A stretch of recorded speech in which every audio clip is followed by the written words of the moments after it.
नमस्कार दोस्तों, कर्मचारियों के लिए इस वक्त की सबसे बड़ी खबर आ रही है। महंगाई भत्ता को लेकर सरकार ने सुनाया है अपना फैसला और इसी के साथ ही पेंशन में भी सरकार ने कई बड़े बदलाव कर दिए हैं। इस खबर को हर कर्मचारी के लिए जानना बेहद ज़रूरी है। महंगाई भत्ता, रिटायरमेंट और पेंशन को लेकर बहुत ही बड़ी खबर है, जो कि सभी केंद्रीय कर्मचारियों, राज्य कर्मचारियों और पेंशनरों को जानना बहुत ही ज़रूरी है। सभी कर्मचारी इस खबर को ध्यान से देखें।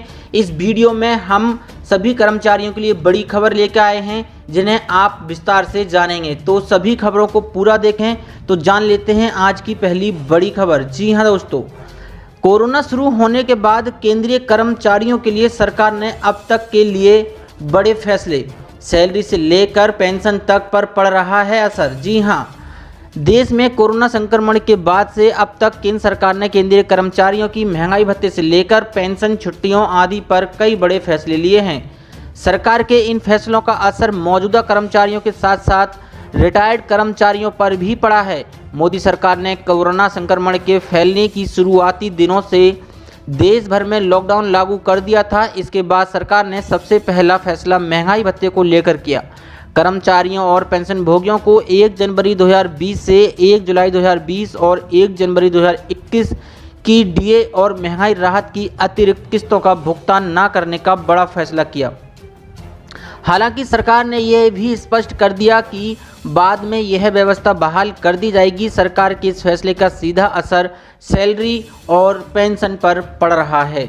इसके बाद लॉकडाउन में सोशल डिस्टेंसिंग का पालन करने के लिए तमाम विभागों में रोस्टर नए सिरे से लागू किए गए। कई विभागों में कर्मचारियों को हफ्ते में 2 से 3 दिन काम पर बुलाया गया, बाकी दिन कर्मचारी को छुट्टी दी गई थी। वहीं हाल में सरकार ने कर्मियों को थोड़ी राहत देते हुए नाइट अलाउंस पर राहत दी है। सरकार ने तय किया है कि अब कर्मचारियों को रात में ड्यूटी करने पर अलग से अलाउंस दिया जाएगा। पहले यह अलाउंस ग्रेड पे के आधार पर दिया जाता था, लेकिन सरकार ने इस पर रोक लगा दी है। कोरोना काल के दौरान रिटायर होने वाले सभी कर्मचारियों को पेंशन पेमेंट ऑर्डर आने तक प्रोविजनल पेंशन दिए जाने का भी फैसला लिया है। इससे कर्मचारियों को रिटायरमेंट के बाद कोरोना के चलते दस्तावेज ना जमा कर पाने के बाद भी पेंशन मिल रही है। लॉकडाउन को देखते हुए CGHS कार्ड की वैलिडिटी को 30 अप्रैल से बढ़ाकर 31 सितंबर तक के लिए बढ़ा दिया गया है। इसकी वैधता खत्म होने की आखिरी तारीख 31 मार्च थी। इन सब के अलावा रिटायरमेंट के बाद दोबारा कॉन्ट्रैक्ट पर अपॉइंट होने वाले कर्मियों को मिलने वाले वेतन भुगतान पर भी काम किया जा रहा है। अलग अलग मंत्रालय और विभाग में अपॉइंट होने वाले रिटायर्ड कर्मचारियों के वेतन में असमानताएं दूर करने के लिए वित्त मंत्रालय वेतन संबंधी नियमों पर काम कर रही है। जल्द ही इसका भी फायदा मिलने लगेगा। साथ ही कर्मचारियों के लिए एक और बड़ी खबर है। विश्वविद्यालयों और महाविद्यालयों के शिक्षकों की सैलरी को लेकर केंद्र सरकार ने बताई ये बड़ी बात। कृषि विश्वविद्यालयों के कर्मचारियों के भुगतान को लेकर राजस्थान से सांसद हनुमान बेनीवाल ने हाल ही में केंद्र सरकार से अहम सवाल पूछे।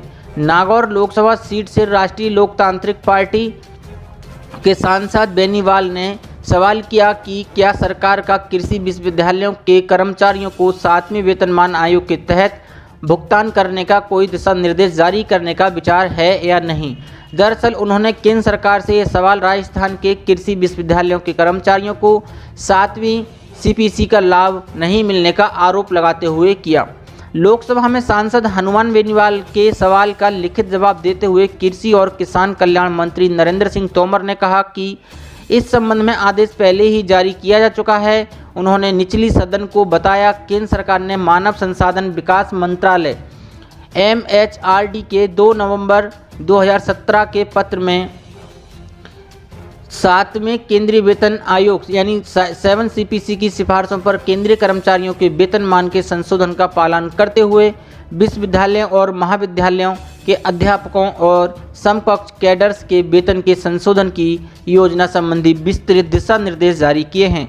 विश्वविद्यालयों के कर्मचारियों की सैलरी के संबंध में केंद्र सरकार का निर्देश पड़ने के बाद साथ ही सभी शैक्षणिक संस्थानों में कार्यरत टीचिंग और नॉन टीचिंग स्टाफ की सैलरी के बारे में बड़ी चर्चाएं की गईं। केंद्रीय मंत्री ने आगे बताया कि भारतीय कृषि अनुसंधान परिषद ने अपने 30 मई 2018 के पत्र के द्वारा मानव संसाधन विकास मंत्रालय के आदेश को सभी कृषि विश्वविद्यालयों की पृष्ठांकित कर दिया गया है। जी हां, रेलवे कर्मचारी यात्रा के लिए ई पास की सुविधा का लाभ ले सकते हैं। जी हां, कोरोना संक्रमण काल में रेलवे ने अपने कर्मचारियों की सुविधा के लिए HRMS लागू किया है। इसके तहत कर्मचारियों को रेलवे पास एवं सुविधा टिकट ऑर्डर के लिए विभागों के चक्कर नहीं लगाने होंगे। रेल कर्मियों को भी ई पास एवं PTO यानी प्रिविलेज टिकट ऑर्डर का लाभ मिलेगा। वहीं रेलवे ने यात्रियों को भी मासिक और तिमाही पास ऑनलाइन देने की तैयारी कर ली है।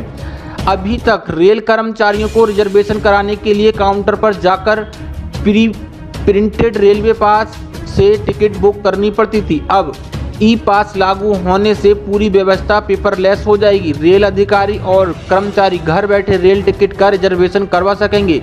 राजपत्रित अधिकारियों को 1 साल में 6 और सेवानिवृत्ति होने पर 3 रेल पास मिलते हैं। इस पास के जरिए अब उनके आश्रित मुफ्त रेल सफर करते हैं। रेल कर्मियों को 4 PTO यानी प्रिविलेज टिकट ऑर्डर भी मिलता है। PTO से सफर करने वालों के लिए उन्हें 1/3 किराया देना पड़ता है। जी हां, अभी तक रेल कर्मियों को अपने पास बनवाने के लिए विभाग के चक्कर लगाने पड़ते थे। कागजी प्रक्रिया के दौरान रेल पास सुविधा का दुरुपयोग होने का अंदेशा भी बना रहता था, लेकिन अब पूरा डाटा ऑनलाइन अपडेट रहेगा। सिस्टम ई पास से जुड़ी तमाम जानकारी 2 सेकंड में ही अधिकारियों व कर्मचारियों को दे देगा। यह सुविधा मिलने के बाद कर्मचारियों को पास लेकर टिकट काउंटर पर जाने और यात्रा के दौरान इसे संभाल कर रखने की जरूरत नहीं होगी। अब सिर्फ मोबाइल पर आए कोड को सेव रखना होगा। जी हां, बढ़ते हैं आज की एक और बड़ी खबर की ओर। भारत के लिए बड़ी खुशखबरी है। पानी से भी सस्ता हुआ कच्चा तेल मिलेगा 18.15 रुपये प्रति लीटर। जी हां, भारतीय अर्थव्यवस्था के लिए एक बड़ी खुशखबरी है। अंतर्राष्ट्रीय बाजार में कच्चा तेल पानी से भी सस्ता हो गया है। इसका भारतीय अर्थव्यवस्था पर बहुत ही अच्छा प्रभाव पड़ेगा और वह भारतीय अर्थव्यवस्था के लिए संजीवनी साबित हो सकता है। न्यूज एजेंसी रॉयटर्स के मुताबिक आर्थिक रिकवरी को लेकर दुनिया भर में घटती उम्मीदों की वजह से कच्चे तेल की कीमतों पर दबाव बना है। वहीं दूसरी तरफ कच्चा तेल एक्सपोर्ट करने वाले देशों की ओर से लगातार क्रूड ऑयल की सप्लाई लगातार बढ़ाई जा रही है। इस कारण सोमवार को कच्चे तेल की कीमत 4% गिरकर $39.19 प्रति बैरल पर आ गई है। कच्चे तेल की कीमत अभी $39 प्रति बैरल पर पहुंच गई है। इसका मतलब ये हुआ कि भारत के लिए यह पानी की कीमत से भी सस्ता हो गया है। बता दें कि एक बैरल में 159 लीटर होते हैं। वह $1 की कीमत अभी 74 रुपये है। इस लिहाज से एक बैरल की भारत के लिए कच्चे तेल की कीमत 2886 रुपये बैठती है। 1 लीटर के हिसाब से भारत को यह 18.15 रुपये में मिलेगा, जबकि भारत में बोतलबंद पानी 20 रुपये की कीमत पर मिलता है। अतः भारत के लिए यह पानी से भी सस्ता हो गया है। भारत लगभग 83% से भी ज़्यादा कच्चा तेल दुनिया के अन्य देशों से आयात करता है। साथ ही बढ़ते हैं आज की एक और बड़ी खबर की ओर। खुशखबरी है, सोना चांदी की कीमत में आई बम्पर गिरावट, ग्राहकों के खिल गए हैं चेहरे। अगर आप सोना और चांदी के खरीदार हैं तो यह खबर आपको खुश करने वाली है, क्योंकि आज सोने की कीमत में इस महीने की सबसे बड़ी गिरावट देखने को मिली है। ग्राहकों में भी सोना चांदी के दाम टूटने के बाद काफ़ी उत्साह देखने को मिल रहा है। अमेरिकी डॉलर में आई मजबूती के चलते घरेलू बाजार में सोने के दाम 672 रुपये प्रति 10 ग्राम गिर गए हैं। वहीं दिल्ली सर्राफा बाजार में 1 किलोग्राम चांदी की कीमत एक ही दिन में 5,781 रुपये तक गिर गई है। एक्सपर्ट का कहना है कि विदेशी बाजारों में सोने के दाम 3% से ज़्यादा लुढ़ककर 1 महीने के निचले स्तर पर आ गए हैं। कॉमिक्स पर सोना $1900 प्रति औंस के नीचे चल गया है। हालांकि कीमतों में और बड़ी गिरावट की आशंका नजर नहीं आ रही है। गोल्ड की तरह की चांदी कीमतों में भी भारी गिरावट देखने को मिली है। मंगलवार को 1 किलोग्राम चांदी के दाम 5,781 रुपये गिरकर 61,606 रुपये प्रति किलोग्राम पर आ गए हैं। वहीं इससे ठीक एक दिन पहले सोमवार को चांदी 67,387 रुपये प्रति किलोग्राम पर बंद हुई थी। HDFC सिक्योरिटीज के मुताबिक दिल्ली में 99.9% शुद्धता वाले यानी 24 कैरेट शुद्धता वाले सोने के दाम 672 रुपये गिरकर 51,328 रुपये प्रति 10 ग्राम पर आ गए हैं। इसके पिछले सत्र यानी सोमवार को कारोबार के अंत में सोना 52,000 रुपये प्रति 10 ग्राम पर बंद हुआ था। अंतर्राष्ट्रीय बाजार में सोना गिरावट के रुख के साथ $1900 प्रति औंस पर बंद हुआ। साथ ही बढ़ते हैं आज की एक और बड़ी खबर की ओर। असंगठित क्षेत्र के 40 करोड़ श्रमिकों को मिलेगा सुरक्षा।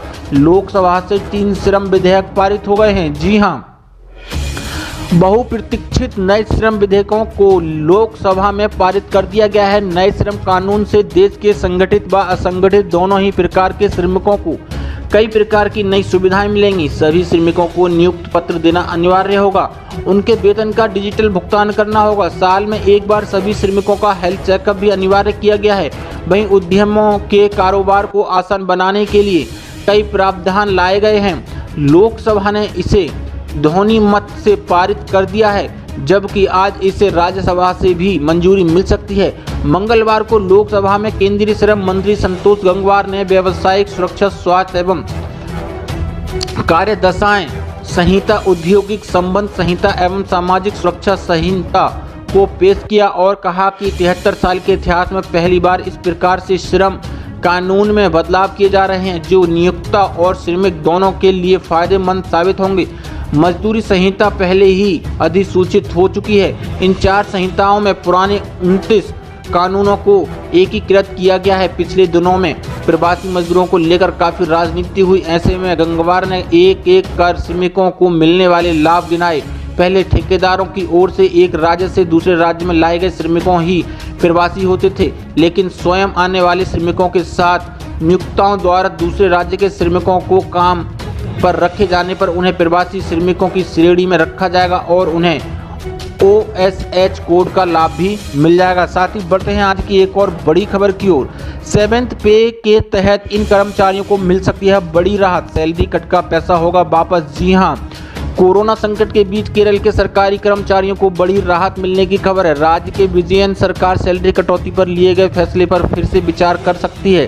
कर्मचारियों को राहत दे सकती है। विपक्षी दलों के कड़े विरोध के बाद सरकार इस पर जल्द ही कोई फैसला ले सकती है।